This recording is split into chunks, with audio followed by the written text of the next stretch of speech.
2-4 বার বন্যায় এই এলাকা যেহেতু নিম্ন অঞ্চল, সাজেকের পানিটা যখনই বৃদ্ধি পায় তখনই আমার এলাকাটা একেবারে ডুবে যায়।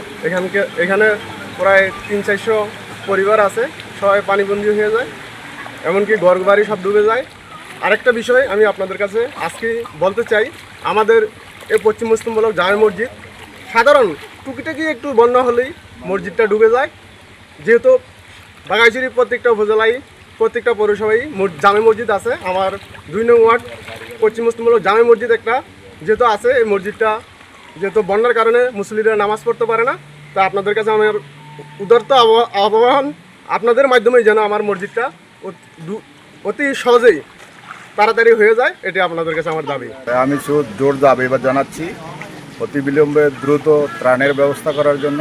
আর হাজার হাজার মানুষ পানিবন্দী অবস্থায় আছে, অনেক মানুষের ঘরবাড়ি ডুবে গেছে, উদ্ধারের ব্যবস্থাও করা উচিত।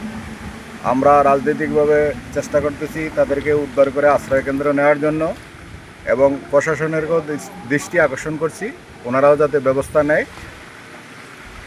পরপর 2বার বন্যায় মানুষ অনেক ক্ষতিগ্রস্ত, মানুষকে যাতে সহযোগিতা করা হয় এজন্য আমি উদাত্ত আহ্বান জানাচ্ছি। ধন্যবাদ।